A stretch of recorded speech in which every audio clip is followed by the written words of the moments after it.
अस्सलाम वालेकुम students, welcome to my YouTube channel. ये मेरे पास मारूदी तर्ज का पेपर है फ़िज़िक्स का जमात दहम का मुल्तान बोर्ड का फर्स्ट एनुअल एग्ज़ाम जो कि 2023 में मुनक्किद हुआ है मुल्तान बोर्ड की तरफ से।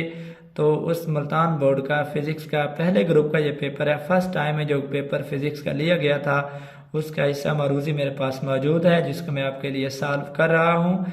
तो पहले हिदायत सुन लें। हर सवाल के 4 मुमकिन जवाबात ए, बी, सी और डी दिए गए हैं। जवाबी कापी पर हर सवाल के सामने दिए गए दायरों में से दुरुस्त जवाब के मुताबिक मुतलका दायरा को मार्कर या पेन से भर दीजिए। एक से ज़्यादा दायरों को पुर करने या काट कर पुर करने की सूरत में मज़कूरा जवाब गलत तस्वर होगा। अगर आप एक से ज़्यादा दायरों को पुर कर देते हैं या काट कर पुर करते हैं, इस सूरत में आपका जवाब गलत तस्वर होगा। लिहाजा आपने एहतियात से फिलिंग करनी है और सिर्फ वही दायरा आपने भरना है। मार्कर से भी कर सकते हैं या फिलिंग पेन से भी कर सकते हैं। वही जवाब आपने भरना है, दायरे को भरना है जो आपके दुरुस्त लगता है, क्योंकि बाद में आप ना तो उसको काट के भर सकते हैं और ना ही एक से ज़्यादा दायरों को भर सकते हैं। और मज़ीद दायरों को पुर ना करने की सूरत में कोई नंबर नहीं दिया जाएगा। ये भी याद रखें, आप दायरों को खाली नहीं छोड़ के आना। बाज़ कार बच्चे ऐसा करते हैं कि मारूजी पेपर के ऊपर तो टिक कर देते हैं लेकिन जवाबी कापी के ऊपर दायरों को नहीं भरते। तो ये याद रखें, दायरों को लाजमी भरना होता है आपने। मारूजी कापी पर आपने टिक नहीं करना होता, आपने जवाबी कापी पर दायरों को भरना होता। तो याद रखें, आप क्या करेंगे, दायरों को जब आपने पुर करना है तो जवाबी कापी पर पुर करना है। सवाल जो आपको पेपर दिया जाएगा मारूजी का, वहाँ पे निशान नहीं लगाने। इस सवालिया पर्चा पर सवालात हर यानी इसके ऊपर कुछ भी नहीं करना, हल भी नहीं करना। अगर मारूजी से मुतालिक ऑब्जेक्टिव से मुतालिक अगर आपने कोई रफ अमल वर्क भी करना है तो ये आपको शीट दी जा चुकी होती है जवाबी कापी वाली, उसके आखिर पे आप एक साइड पे इसका रफ वर्क कर सकते हैं। सवालिया पेपर जो मारूजी वाला होगा उसके ऊपर आप इसको हल नहीं कर सकते, यानी कि इसके जो सवालात होंगे मारूजी के वह सॉल्व नहीं कर सकते। तो सवाल नंबर 1 है, इसका पहला पार्ट है साउंड पैदा होने वाले जिस्म से आप तक कैसे पहुंचती है? हवा के दबाव में तब्दीली की वजह से, तार या डोरी की वाइब्रेशन से, इलेक्ट्रोमैग्नेटिक वेव्स की बदौलत या इंफ्रारेड वेव्स की बदौलत। तो साउंड पैदा होने वाले जिसमें हमारे तक हवा के दबाव में तब्दीली की वजह से पैदा होती हैं, इसका ए ऑप्शन दुरुस्त है। सवाल नंबर 2 है, रूम टेम्परेचर पर साउंड की स्पीड है। आपने साउंड की स्पीड बतानी है कि रूम टेम्परेचर पर साउंड की स्पीड कितनी होती है। 320 मीटर फी सेकेंड, 340 मीटर फी सेकेंड, 330 मीटर फी सेकेंड या 350 मीटर फी सेकेंड। रूम टेम्परेचर पर साउंड की स्पीड 340 मीटर फी सेकेंड होती है, सी ऑप्शन दुरुस्त है। रूम टेम्परेचर पर साउंड की स्पीड 340 मीटर फी सेकेंड। सवाल नंबर 3 है, साउंड की इंटेंसिटी का यूनिट है वाट पर मीटर, वाट पर मुरबा मीटर, वाट मीटर, वाट पर मीटर क्यूब। तो साउंड की जो इंटेंसिटी का यूनिट होता है वो वाट पर मीटर स्क्वायर होता है या वाट फी मुरबा मीटर, बी ऑप्शन इसका दुरुस्त है। यहाँ पे 340 मीटर फी सेकेंड। सवाल नंबर 4 है, अगर ट्रांसफार्मर के चक्रों की निस्बत 10 हो तो आई एस बराबर है 10 आई पी, एन एस बराबर है एन पी तकसीम 10, एन एस बराबर है 10 एन पी, वी एस बराबर है वी पी तकसीम 10।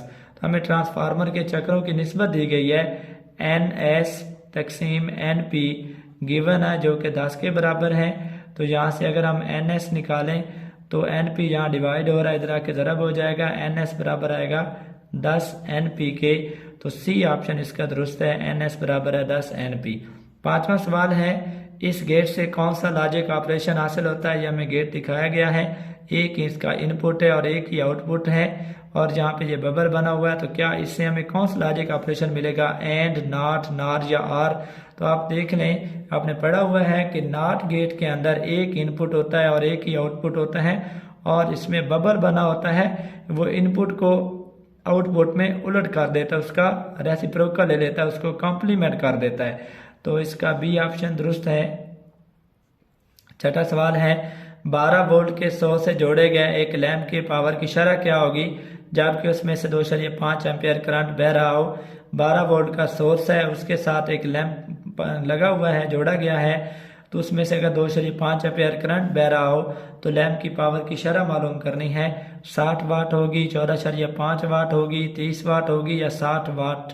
60 वाट उसने वैसे 2 बार दे दिया है, तो हम इसको सॉल्व कर लेते हैं। चूँकि हमने पावर मालूम करनी है, वोल्टेज भी गिवन है, करंट भी गिवन है, पावर बराबर होती है V इंटू आई के, वी वोल्टेज जो है ये 12 वोल्ट है। करंट 2.5 एम्पेयर है। 12 को 2.5 एम्पेयर से ज़रब दें तो ये 30 वाट बनता है। तो यहाँ पे जो दुरुस्त जवाब है वो सी है, 30 वाट। 7वां सवाल है फोकल लेंथ और रेडियस ऑफ कर्वेचर आर के दरमियान ताल्लुक है एफ बराबर है आर तकसीम 2, एफ बराबर है आर, एफ बराबर है 2r, एफ बराबर है आर तकसीम 3। तो फोकल लेंथ जो होती है वो रेडियस ऑफ कर्वेचर का हाफ होती है, निसफ होती है। तो इसका जो है ए ऑप्शन दुरुस्त है, F is equal to R तकसीम 2, ए ऑप्शन इसका दुरुस्त है। 8वां सवाल है ई मेल मुखफ़फ़ है, external mail, extra mail, electronic mail, emergency mail.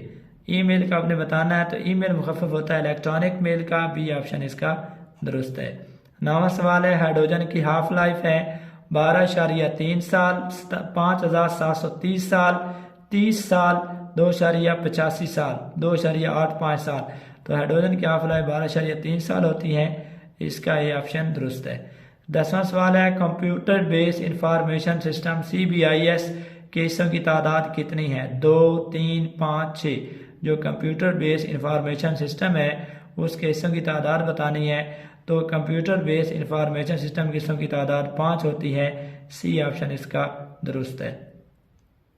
11वां सवाल है एक वेव की वेलोसिटी, फ्रीक्वेंसी और वेवलेंथ के दरमियान ताल्लुक है वी एफ बराबर है लैम्डा, वी बराबर है एफ लैम्डा, वी बराबर है लैम्डा तकसीम एफ, वी लैम्डा बराबर है एफ। तो बी ऑप्शन इसका दुरुस्त है, वी बराबर है एफ लैम्डा या एफ लैम्डा बराबर है वी। ये ताल्लुक है वेलोसिटी, फ्रीक्वेंसी और वेवलेंथ। किसी भी वेव की वेलोसिटी, फ्रीक्वेंसी और वेवलेंथ के दरमियान ताल्लुक होता है वी बराबर है एफ लैम्डा। 12वां सवाल है क्रिश्चियन हाइजन ने पेंडुलम क्लॉक कब दरियाफ्त किया? ए ऑप्शन है 1656 में, बी ऑप्शन है 1756 में, सी ऑप्शन है 1856 में, डी ऑप्शन है 1956 में। तो इसका दुरुस्त जवाब है 1656 में क्रिश्चियन हाइजन ने पेंडुलम क्लॉक दरियाफ्त किया था, ए ऑप्शन इसका दुरुस्त है।